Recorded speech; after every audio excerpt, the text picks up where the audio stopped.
Hey everyone, it's Sarah. Have you ever wondered about the safety of your pressure canner? Stick around as we uncover the truth about pressure canning safety and what you need to know to protect your home and your loved ones.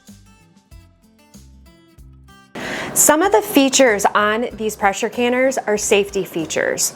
One of them are these. They're called bayonet fingers, and these are going to lock the canner lid from the top to the bottom. We also have something on here called a dial gauge.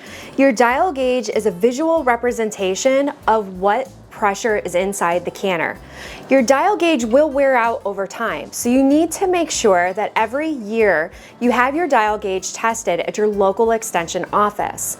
To find your local extension office, you can just Google your zip code and the word local extension. They can test the pressure of your gauge for you. You just take the lid into the office and they'll test it and make sure that it's accurate. If at any time your pressure can regulating gauge becomes inaccurate, you can replace that gauge with your pressure can company. Another safety feature on the pressure canners are these over-pressurized plugs. These are designed to pop out and quick release pressure in case the canner becomes over-pressurized, hence the name over-pressurized plug. If at any time this over-pressurized plug comes out, you need to make sure that you replace that plug before using the canner.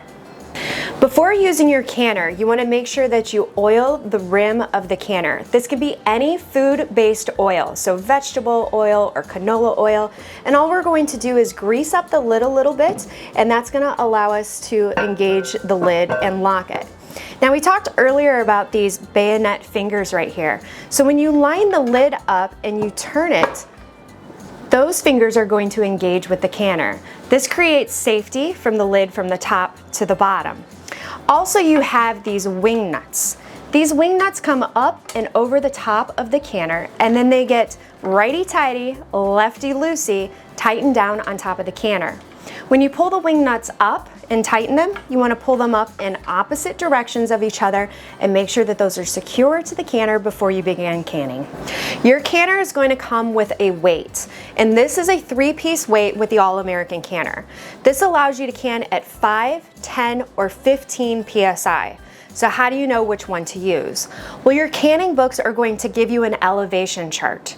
You need to Google search your zip code with the word elevation to figure out where your canning falls in the elevation chart. People that are higher up in elevation are going to use a different weight than people that are at sea level. Your canning books are going to tell you which of those to use. So you want to rely on your canning books to make sure that you are using the correct weight. When you're using your pressure canner, you're going to start by warming up the canner. When we're warming up the canner, we don't need the weight at all. We're just warming up the water and creating steam inside the canner.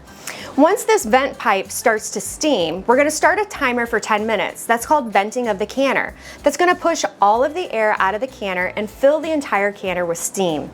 After that 10-minute period, we're going to put the weight onto the vent pipe.